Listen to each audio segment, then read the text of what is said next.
painting tutorial with watercolors. I've got my palette right here. We're going to use several different colors today. I have my clean water and my dirty water. As you can see, like I was testing some of the paints out, so I've got my dirty water already in use. I used half a sheet of the watercolor paper that I normally use. I started doing watercolor flowers. As you can see here, we're going to do some layering and we're going to mix up some of the colors before we finish the painting today. I have blue tape around the edges, so when we peel this off at the end, it's going to have a nice clean border around it. Okay, so these are loose flowers that we're going to be painting. They don't have a lot of structure when we're going to start them out, but at the end we're going to go over them with just a regular Sharpie and give them some structure, which will be kind of nice. So what we're going to do is we're going to start mixing up a really light, we're going to dilute this pink to give it a really nice light base coat for some of our flowers. We're going to use like pink, orange, purple, and red to create some of the flower colors. We're also going to use some browns to kind of give it a little bit more depth and texture in the color. So notice that this first layer is super, super, super light, and I'm not really painting anything super structured. It's just kind of blobs of flowers. These are kind of gonna look more similar to peonies than anything. And this is gonna dry really fast, so this is really gonna help with layering. And notice I kind of just do a little U shape and then a little wave for the flower petal that it's like gonna be pointed the other way.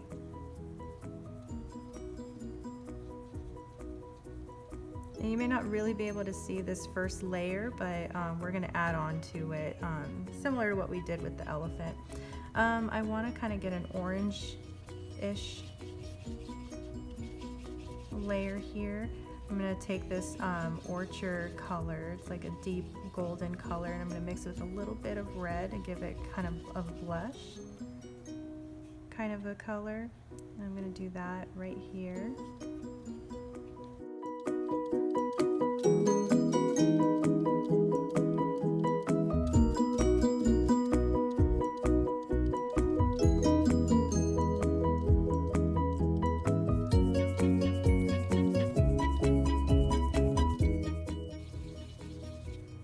This red, I mixed it with a little bit of brown that I had over here to give it this like much darker color, but I'm gonna add some more water to get it really diluted to kind of give it that softer base.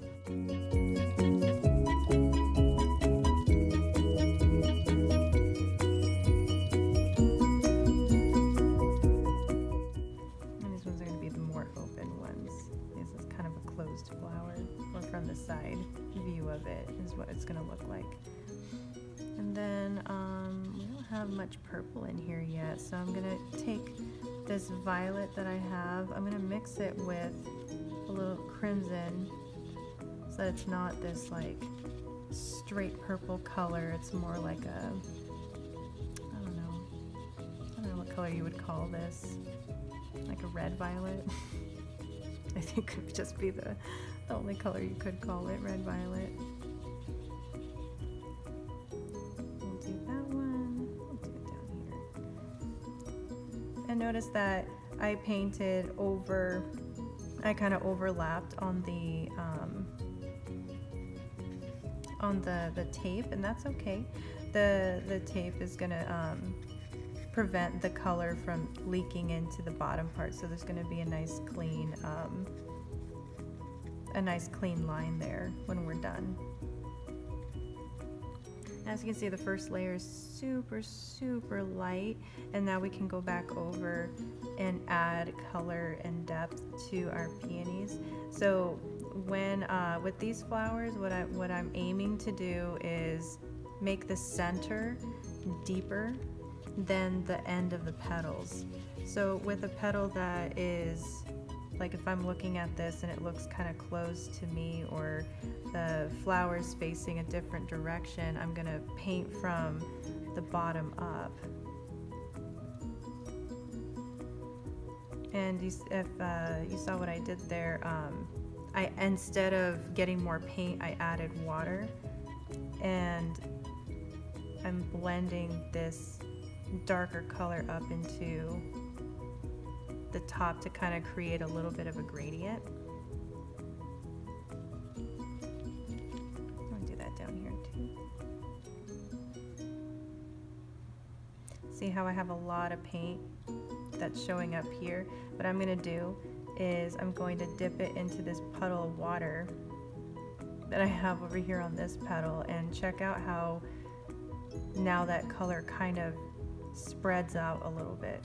And that's what's the nice thing about watercolor, is that it's really easy to allow the water and the paints to just kind of do their own thing. I'm going to take more water and blot it onto this petal, and as you can see, the color starts spreading.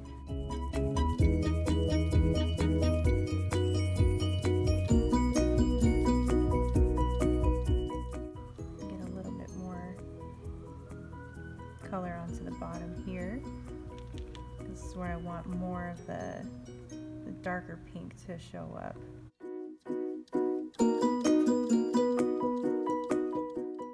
We're gonna add more to that in a bit. I'm actually gonna use this with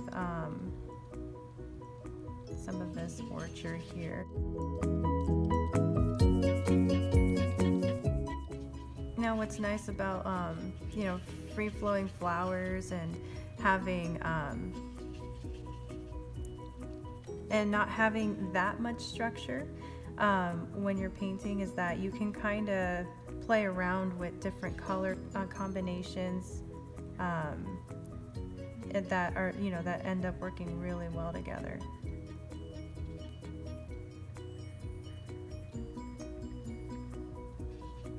Like pinks and yellows and oranges work really well together because they're all that warm color group, which if we were in class we would have learned about warm colors and cool colors, the color wheel, all of that stuff. We really miss you guys. So again, I'm using clean water to create these puddles, and I'm dragging the excess paint up into the upper part of the petal. See how it's kind of bleeding into this other petal right here? That's okay. Go ahead and let that color do its own thing.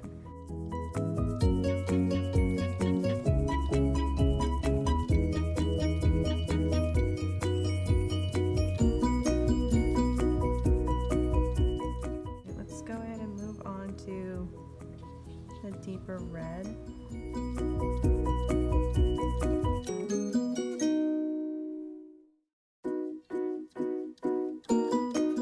Don't worry if it doesn't look quite the way you want it. You can always add a little bit more red. There.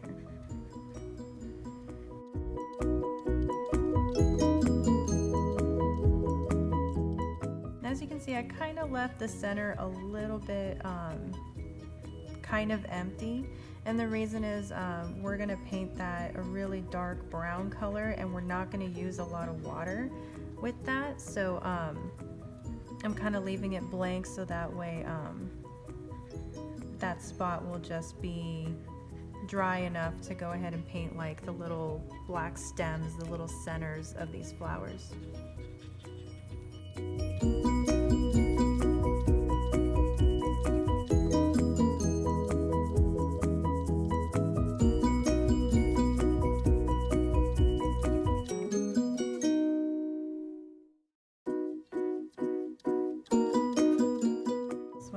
One that's kind of facing away. Ooh, I like that. This little gradient thing. I'm gonna keep that, or try to keep it at least.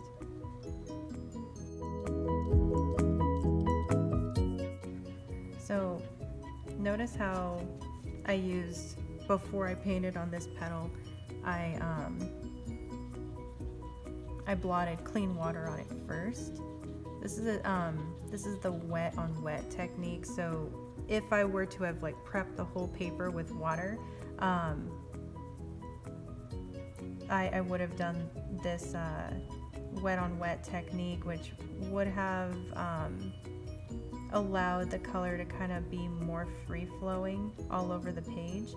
But notice that the color only goes where the water is. It doesn't flow outside of it. So if I were to pick up this paper, you're going to see some of the colors start dripping in different directions. But it only goes where the water touches. So on the dry parts of the paper, it's not actually running. So that's what's kind of nice about the dry on wet technique, is that you do control the color and the water a lot more efficiently than the wet on wet technique.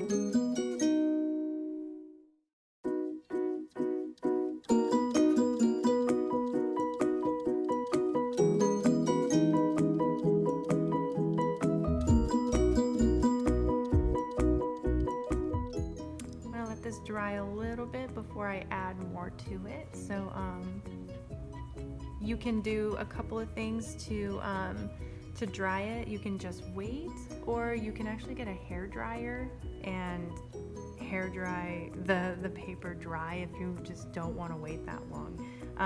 Both ways work, but we'll continue to add once the colors are dry. Okay, so the next part is going to be the stems of the flowers, at least the leaves we're going to do. So I just got this dark green that's in this palette. It's called Earth Green, and it's just a simple little line down from the flower. I'm going to do that for each one. I'm not using a lot of water. I'm just using the paint as it is.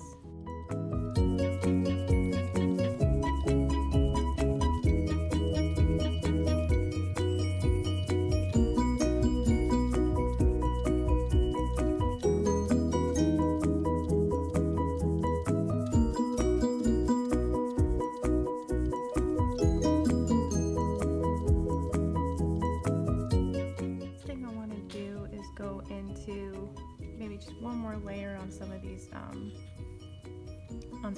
flowers, because we got some nice pinks here, but the purple and the red I feel like didn't get as much color as I wanted. So I'm just going to go over and do one more layer. I'm not going to use a lot of water on this.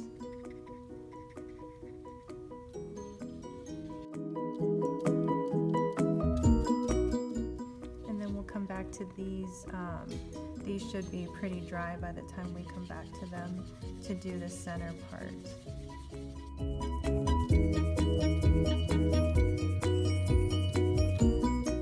I'm just using this this tapping kind of technique to get the color spread out the places I want them to go. I'll just add a little bit of water onto this red one.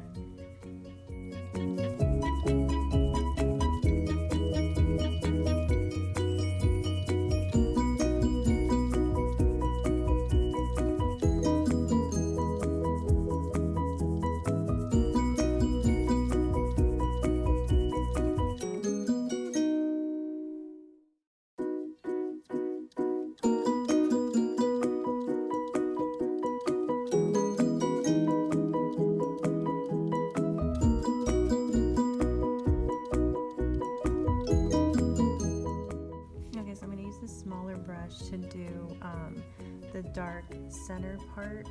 I'm gonna wet it a little bit, and I have this dark gray color. I want to try and avoid using straight black with this palette, just because the colors are so soft, and I think gray will still get that the look that we want without fighting the colors too much. We're just going to do these little lines here.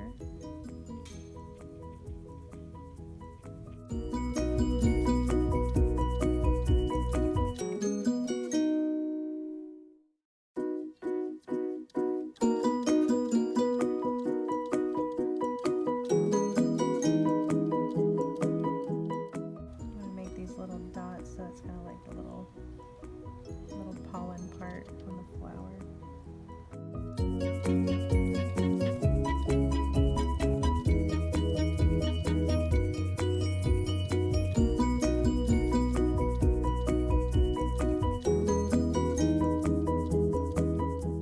While these are still wet, I'm going to go over the stems a little bit with this lighter green color and kind of give those, even though it's a small little detail, adding in the lighter color will add even more depth to your painting.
Okay, so now that the paint has dried, we're going to add in some detail. I'm just using a regular Sharpie permanent marker, and now we're going to give these petals more form, but we're not going to be exact. I'm not going to draw the exact outline of these petals, and that's kind of the, you know, sticking with the theme of doing or letting the flowers form the way they want. So you're going to see that I'm just kind of doing these like little sketches here. And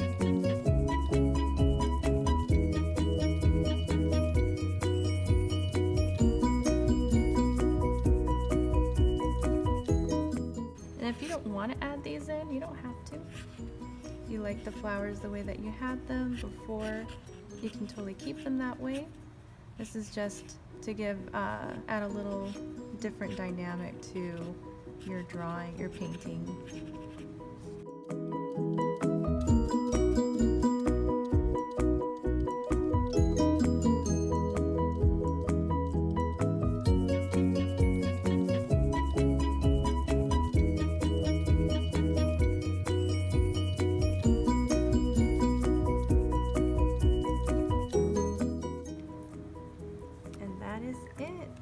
I hope you enjoyed this video, and we'll see you soon.